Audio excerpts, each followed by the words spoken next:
welcome to Healing Childhood Trauma for Women.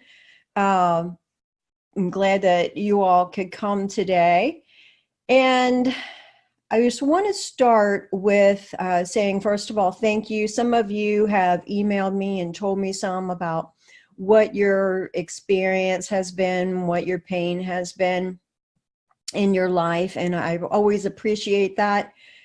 Because I know a lot of times that's very personal, sensitive information that you might not want to tell everyone. And here I am, just this woman online that you probably don't know personally, and you're trusting me with your information. So I really value that and honor that.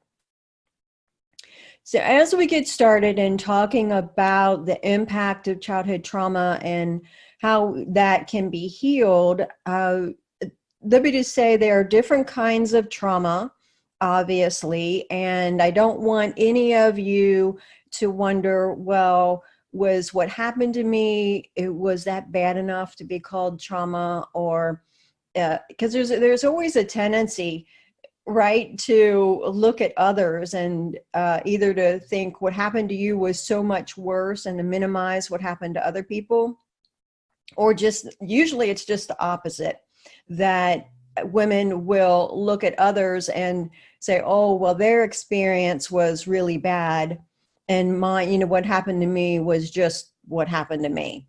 That was just life. Let me know, do you ever say something like that? You look at other women or you consider what happened to you not really that big of a deal? And the chat is a little delayed, so that is something that I'll keep checking over there to see if you've responded to me, and then I'll make a comment on that when I can. But yeah, Rachel, seeing your pain is so small compared to others. Okay. And Judy, yeah, you think you do that. Judy, I appreciate how you're doing that. You're putting your name in there. I'm sorry that you're having to type that in every time. But in my own life, I have, let me tell you just a little bit of my history in case you don't know this. When I was a small child, my dad was a violent alcoholic, and he was violent with my mom, cheated on my mom. They had fights. He was sexually abusive with me. And I had other relatives who also were not appropriate. And then when I was 8 years old, my dad suddenly died from a heart attack. He was only 35 years old. My mom, I was the oldest of three, and my mom was pregnant with my brother. So you can imagine what kind of chaos ensued with that, with being 6 months pregnant and your husband dies. And then you have these three other small children. And so I had to learn to cope with that. And here is what trauma does. Trauma shapes you. And when something traumatic has happened, or when, instead of using the word trauma, I sometimes use the word, just say significant pain. When you've had significant hurts in your past, what they do is they change the trajectory of your life. Where you were going along thinking the world was just fine, thinking you were just fine, but then when this happens, something very much changes within you, and oftentimes changes within your world. But definitely what changes is how you respond to the world. Does that make sense to you? And I see how, yeah, Michelle, you said you're realizing more recently that yours has been bad. But yes, for years you did that. You didn't realize it was bad. And I see that so frequently with the women that I work with. Okay. let me check. I'm going to check my notes here and there and see where I am. I recently rearranged my desk. I turned it around so it's completely opposite direction, and I am so confused. It's so weird. You'd think it wouldn't make much of a difference, but okay. So today, what we are going to look at, the first thing we're going to discuss is why it is that you struggle so much to get yourself together, to feel happy, to feel, to be able to make relationships work, to feel good about yourself, and to have a close relationship with God. Then we're going to look at the one tool that is available to you that you probably you're not using, and probably what you're doing is pushing it away and trying to ignore it. And then the third thing we will discuss is how trauma acts as a force to keep you stuck and what you need to do in order to overcome that force. Does that sound good to everyone?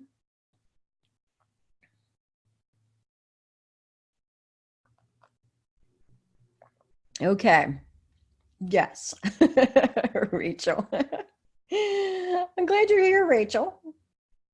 Now I just need to get you into those group calls and the membership. Okay. Michelle, sounds good. All right. So now let's look at the first thing is why it is that you struggle. And I kind of touched on this a little bit just a second ago. When trauma occurs, when significant pain comes into your life, it shapes you. And here's what I mean. It shapes, first of all, your beliefs about yourself, whether you are okay, whether you're acceptable, or if there's something inherently wrong with you, that somehow you are unlovable, that you are bad, or maybe just something that you don't know. Just there's something there that you believe that no one could love you. And as I'm describing these, tell me if any of these kind of sound like you. Also, it shapes whether you believe that you have the capability to change the things in life to make them work for you, like a sense of empowerment to be successful, to pursue your dreams, and to make your dreams happen.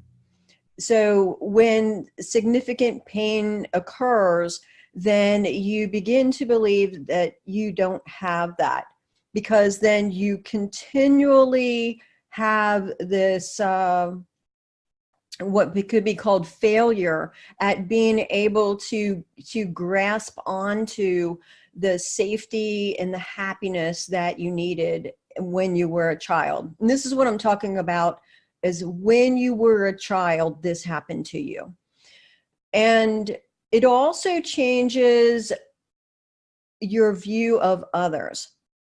So if you have, for instance, a narcissistic mother. Okay, so one of you emailed me that you had a narcissistic mother.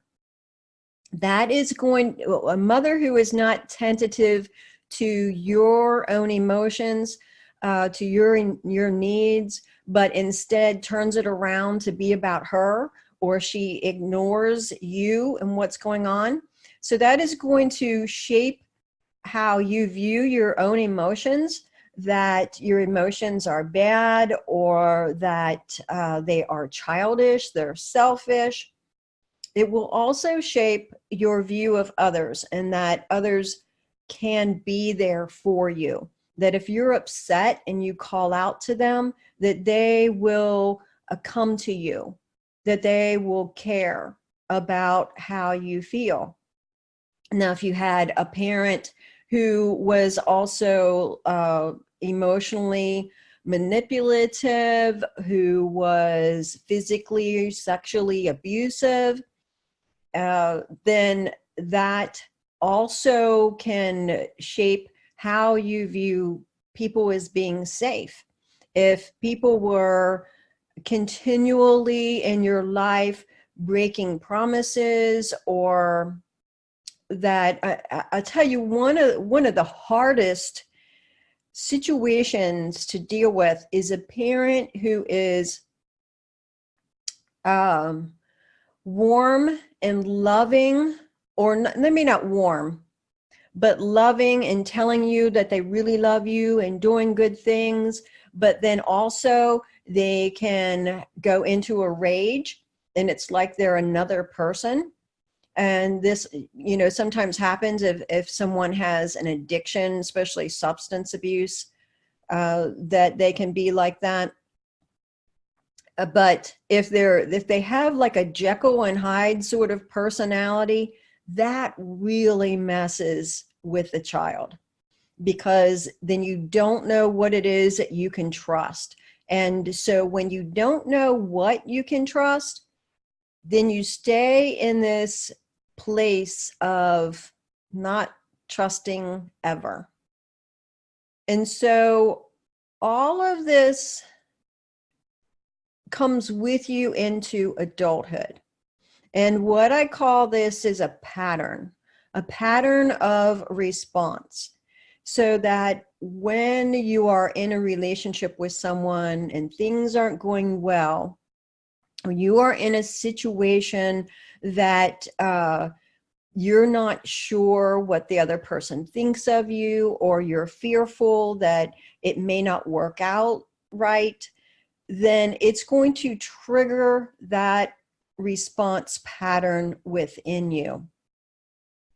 And here is why. Not only do you have these beliefs, but I appreciate how you are talking with each other. That is great, because that's important. It's really important for others to be able to hear us and to say, yeah, that makes sense to me. That is one of the reasons why I have my community in my online membership, is so all those women can just be like, yeah, that makes sense to me. I that sounds like me, or I've been there before.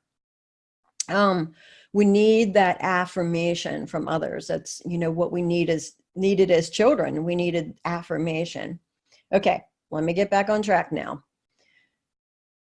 Okay, so these hurts, they shaped our beliefs about ourselves and about others, including our beliefs about God and how God sees us. If God sees us as bad, if he sees us as childish, immature, whatever, that he doesn't care about us. And then, so also,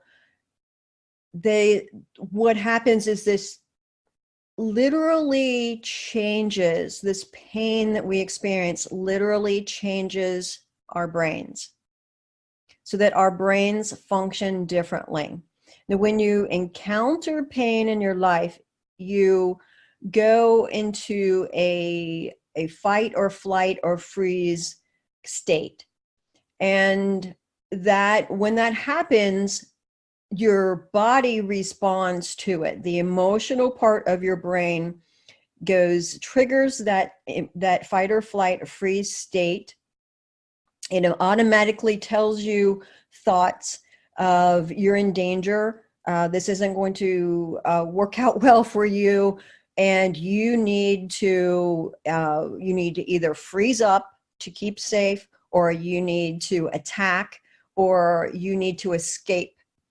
And so that creates a pathway within the nerves in your brain, and it becomes, when that happens repeatedly, that pathway becomes well worn. Kind of like if you think of going into some weeds and you are into the woods, near your home, a park or whatever, and you go through the weeds, and you take a stick and you kind of, clear the weeds out of the way, the limbs. And when people have walked that frequently, it forms a pathway so that it's quicker after that pathway is there, right? And the same thing happens in your brain, that it creates this a line of neurons that fire all together. And when all those neurons are used to firing together, such as, when you're scared, you withdraw and you pull away and you shut down, and you think no one, no one is safe. I can't trust anyone. See, no one can love me. So that's a pathway. And the more that happens, then the more ingrained that becomes within you. Okay, so now when we fast forward to today as an adult, you come upon a situation in a relationship that is not going well, or you look at yourself in the mirror and you are not what you would want to be. That is going to trigger that emotional part of your brain. So anytime you feel fear, anytime you feel anger, anytime you feel shame, embarrassment, sadness, that same pattern is going to kick in automatically. Okay, Lorena, yes, you have seen yourself freezing. Okay, and this happens automatically. You can't you can't just tell it to go away. You can't just tell yourself to stop. No more than when, for instance, if you're walking on a trail and you see what looks like a snake in the path.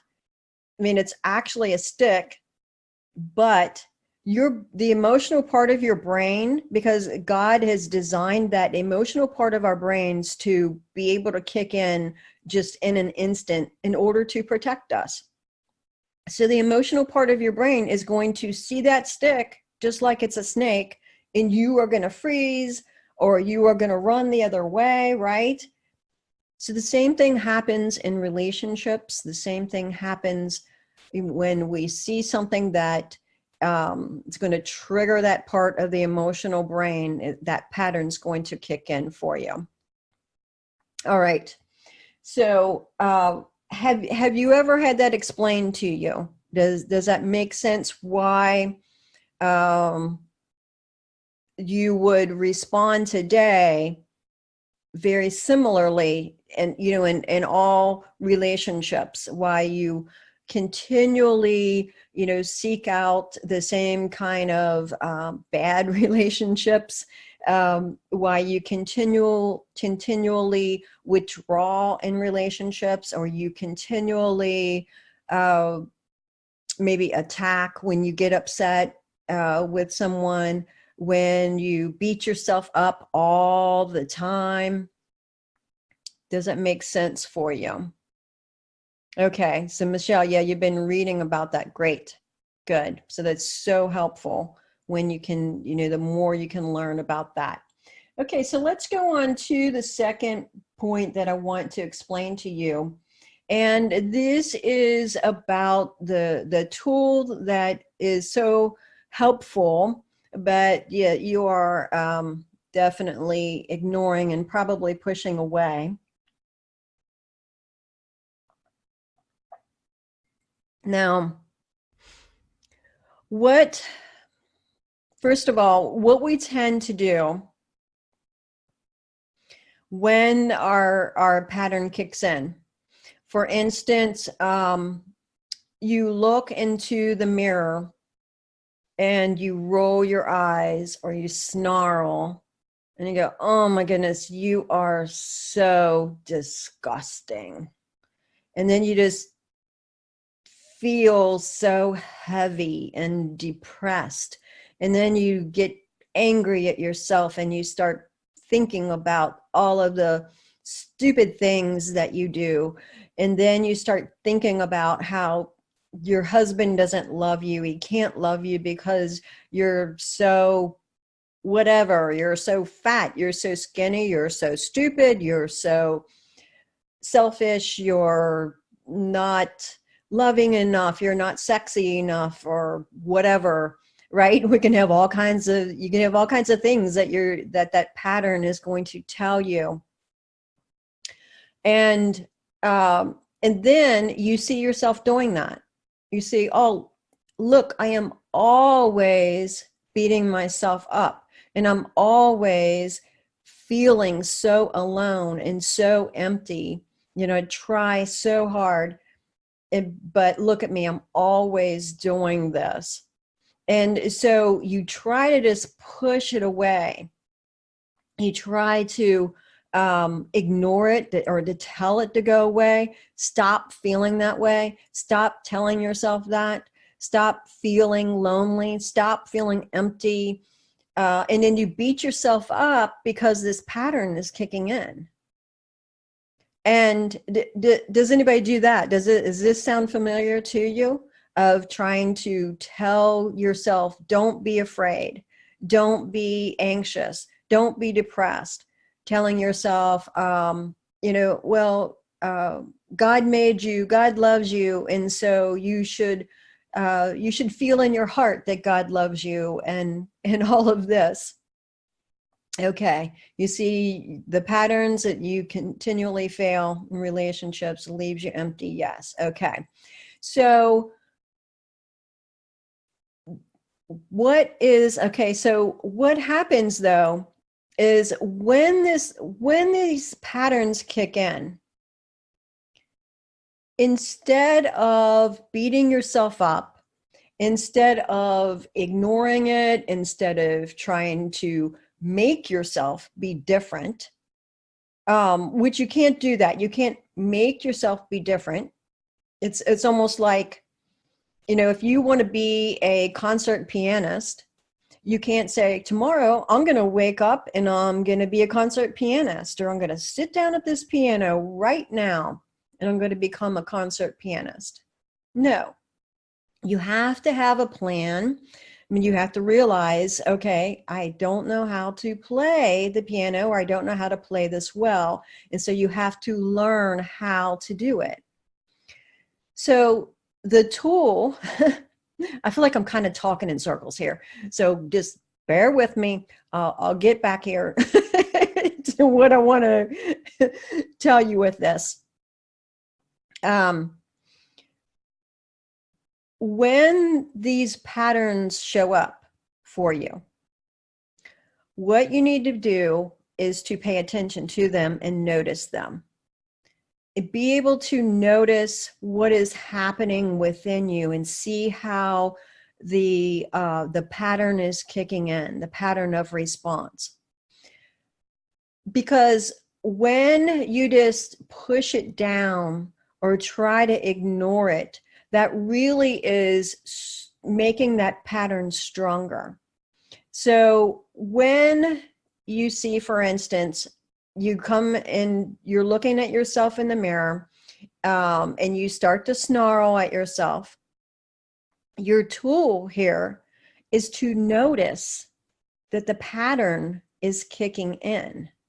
Notice, look at what happens when I am worried that I'm not good enough, when I'm worried that I'm not lovable, when I'm, when my husband isn't paying attention to me, and this triggered this within me, that now I am attacking myself.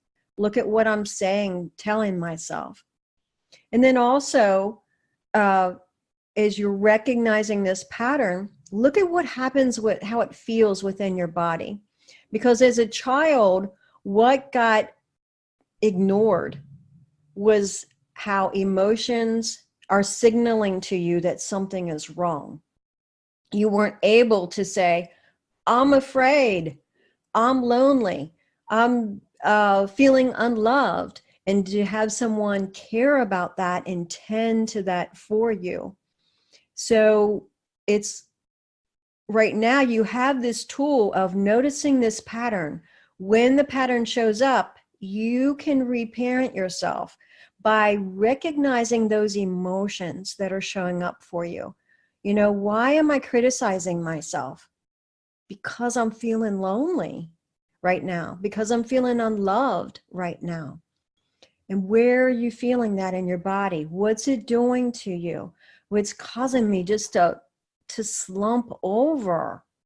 See, all of this is connected. The emotional part of your brain, the automatic thoughts that you tell yourself, and then those have strong neural pathways that come down into your body and affect you. So as you change parts of that, you notice that pattern and you change parts of it, then you can bring change to the whole pattern. And that can sound bizarre. Does that make sense for you? I know there's a lot more that I can explain to you about it, that I can't do that today. It's definitely something in my Mastering Emotions program that we work on. I'm breaking down these patterns and being able to notice what's happening. For instance, there's a woman whose husband has a very, very bad sexual addiction, and it has impacted her repeatedly in her marriage, so that it's created this pattern within her to where if she suspected he was lying, then she would automatically attack herself. And she would automatically assume that the problem was her. And so she would shut down, and then she would just do whatever, act like, you know, she was happy within the relationship, so that she wouldn't so-called, you know, trigger him and cause him to go looking for other women. And so as we began breaking that pattern down for her, and how she would, her throat would just begin to tighten up, and she would feel this tightness in her chest, and she was to the place where she was having panic attacks all of the time because she was pushing her emotions down. So as we began breaking down her pattern, and she became able to notice it as it was happening, she was able to calm herself. She was able to get to the place where she can feel confident in herself, so she could trust her gut that, oh, wait a minute, no, he is not being honest. No, I can really believe what my eyes are seeing. And no, the problem isn't me. And so as she's been able to do this, she's been able to actually speak to her husband about what it is she is feeling. She's been able to call out, here's what the truth is in our relationship. That has created change in her marriage, because now he has had to look at himself instead of blaming her. And so he is going for treatment for himself, and the dynamics in her relationship very slowly are beginning to change. Okay. Looking at what you have to say here, it does make sense. Kind of like identifying a diagnosis, right? Yes, it is like that. I hadn't thought of it that way. That's a good way to look at it. All right. So the third thing that I want to explain to you is how, trauma, when you've experienced trauma in your past, it is very forceful in keeping you stuck in your pattern. And here is why. It's because the emotional part of your brain wants to protect you. And there are going to be parts of you that when you try to change, and this is something else we work on in the Mastering Emotions program, because this is so strong. Okay, you can notice this pattern, like Judy said, of being able to get this diagnosis and notice, oh, here's what happens to me. Here's my symptoms of what happens to me, right? And you can even start changing it. But there's going to be a part of you that's going to rise up and say, no way, we are not going to change because it is too dangerous. You can't learn to change this pattern that causes you to never trust anyone, because as a child, you couldn't trust anyone. And this pattern kicked in order to save you in many ways. You know, there's one woman in our membership who was abused by her siblings. She was verbally abused by her mother. And her pattern, when it kicks in, she shuts down. She had to do that as a child. So in working with her, we have had to be able to reassure that part of her that, no, she no longer needs this pattern in order to be safe. Because, you know, she's in a loving relationship with her husband right now. She has church friends around her who care for her. She has a support group in the membership, and she is getting guidance from me. And she has the skills now to be able to protect herself that she didn't have as a child. So we had to calm that part of her that was standing up to any kind of change that she was attempting to do. And sometimes, you know, another part of this is shame. There's a part that is when you have shame, it doesn't want you to change because it doesn't want to risk finding out that you're unlovable or something. It can sound kind of weird, but there can be just a part of you that wants to keep you held down. Let me know if that is sounding like anything that goes on with you, or that you maybe suspect is going on with you. Because what you need then is, it's kind of like, you know, my husband used to, I bought him remember the TomTom GPS devices that there used to be before we had GPS on our phones. Yes, I see your comment there, Lorena, about shame and the guilt trip. Yes. So anyway, with the TomTom, you had to update it all the time. And I think you had to pay for those updates. Well, we were too cheap to update ours. So of course, when we would go places where there had been new construction, it would always lead us in the wrong direction. You know, one time I remember going out of town and it kept telling us to turn right. Well, if we turned right, it would take us into this field. And it just insisted that we go this way.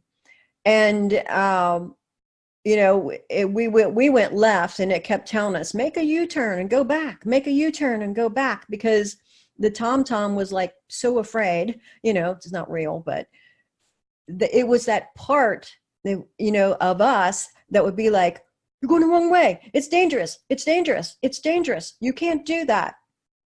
So that's what this part of you is like. It's like this TomTom that has not been updated to the present life, that still believes you are in so much danger. No one is safe, that you can't ever be lovable enough. You can't be good enough. You are always bad. You're always unlovable. So it's like this TomTom. It just keeps trying to turn you into this field all the time. Okay. So here's the thing then that is specific to people who have had trauma and significant hurts.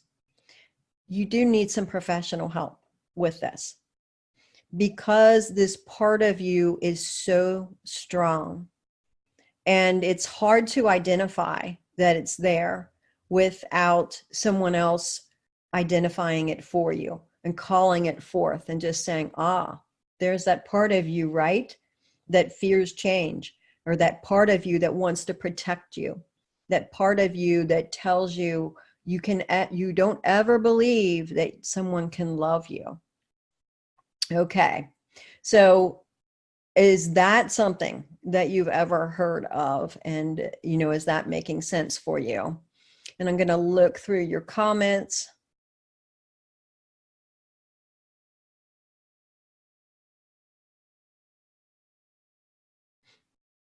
Okay.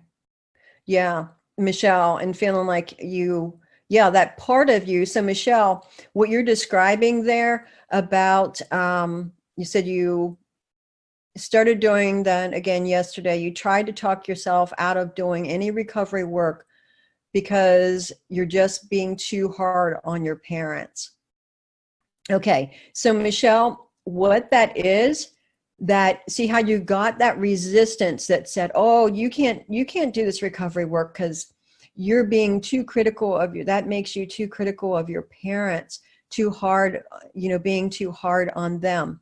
First of all, recovery work isn't about attacking our parents. You maybe get angry. You may really get angry, but that's not what it is about.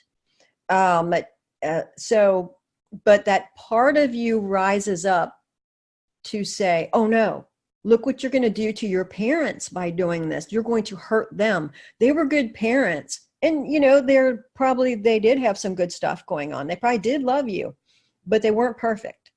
And unfortunately, their shortcomings injured you and have shaped you. So that part of you, Michelle, wants to keep you connected to your parents because it still believes that you can't have a voice in the hurts that they caused you. And so that part of you is going to make sure you keep your connection with them by going along with the myth that everything was okay, that they did nothing wrong, that your emotions don't matter, your hurts don't matter, but what matters is if mom and dad are happy and you continue believing that you are the one who has the problem. Okay. Michelle, does that make sense for you somewhat?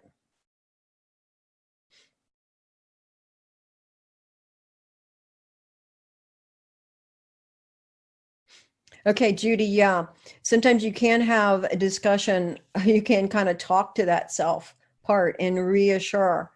Yes, that can be a good thing, especially if you do it kind of in a what I usually recommend is doing it in a prayerful sort of way and asking the Lord to kind of touch that child part of you and to reassure her. Because sometimes just you talking to that part of yourself, that part of you may not believe you, that things are okay and that you are in charge.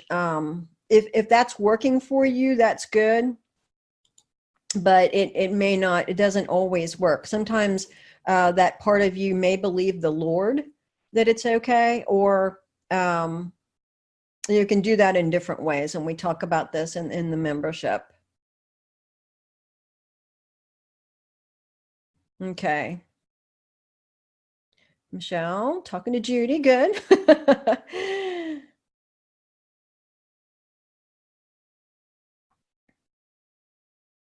Okay, so good. I'm glad you are finding this helpful.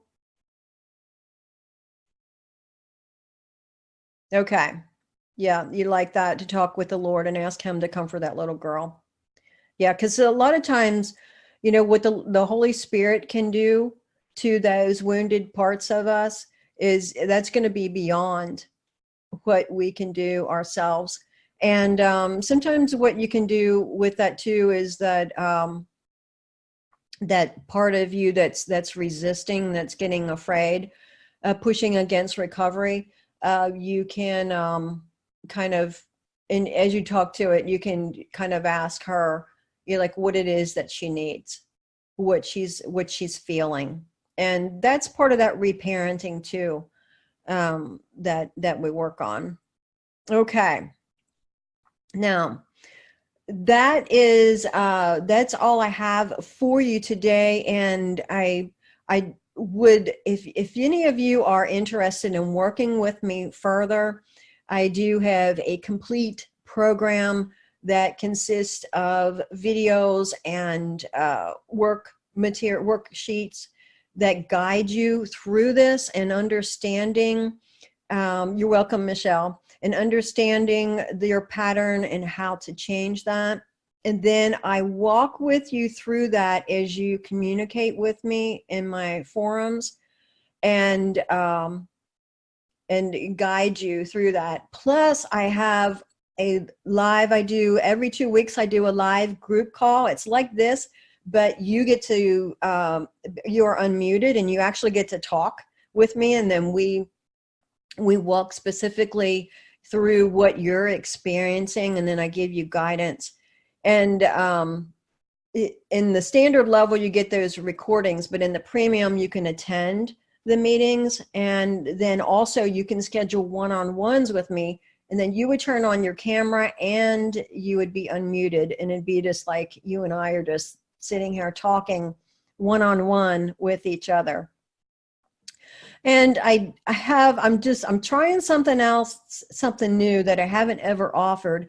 And this is a trial.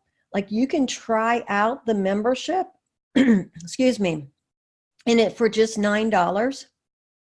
And so I wanted to make it really accessible for you, a starting point that you could get in there and you can find out, hey, is this for me? And I can give you some guidance. You can do the trial it's a first month for $9. And then after the first month, you would continue at the whichever level you get into. So if you want to get into the standard level, that's terrific. If you want to be able to work with me more deeply, then you can get into the premium level, and you can also have that for $9 for your first month. So that's a savings of $90 at the premium level, and that's a savings of $40 at the standard level. I'm going to put a link to that in case you want to check it out. And because it's going to end by, let's see, that's going to end on Monday at midnight. And let me see how to get you all back. Here we go. Okay. So here's a link to that, and you can check it out. And I really would like to be able to work with you more. And if you're interested in that, does anybody have any questions about it, or questions about what we talked about today? Because I want you to be able to get some help with your own situation. And I'll just wait a little bit here. I know it's hard to, a lot of times when you've had any type of trauma in your past, it's difficult to want to do anything that's going to help you, because what that trauma kind of usually teaches you is you need to take care of everybody else. And I just had a woman just recently say that to me. Oh, well, I don't know that I'd actually do it. And so just notice, that's that pattern kicking in. It's saying, oh, you need to take care of everybody else. You don't have time to take care of you, or you don't want to spend money to take care of you. So I want to challenge you, though, to recognize that kicking in, and also to think about how much longer do you want to wait before you see the significant change happen within you. How many years have you gone already? And, to pray about it also. Is this your time? Is this what God is calling you to? That He is going to empower you to see the change that you really want to see in yourself. Okay.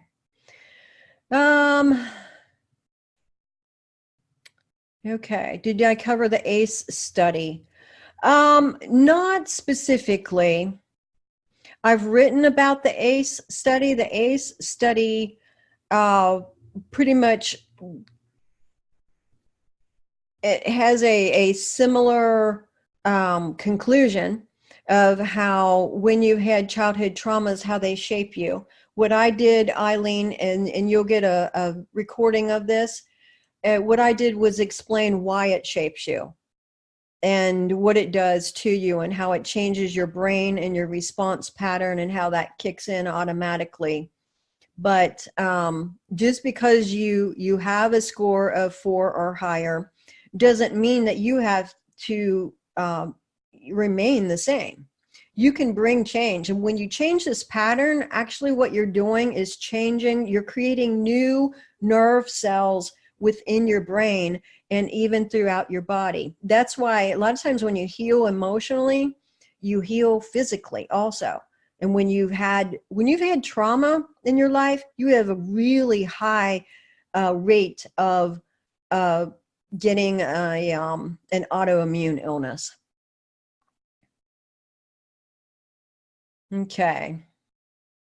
All right. So be sure to check that out. I know some of you do not know me very well, and I'll send you an email out that's going to have this link, and you can check it out further. But this is a great time to try this out. I mean, you're really not losing out on much. It's $9. And then all you have to do is contact me, just email me. Like if you get in and you're just like, nah, I don't think I can do this, then you can email me and say, I want to be done, and I will cancel it for you before your next month kicks in and you get charged the regular rate. Okay. Have you all found this helpful? I'm not seeing any more questions, so I'm going to assume that we are good. Okay. Yes, very helpful. Thank you. Okay, great. All right. So, Eileen, you can catch the video later, and I'm glad everyone else was able to get here. And thanks for joining me today. I do these trainings regularly, so be sure to look for them and join me next time. Okay? You all have a great day. Bye now.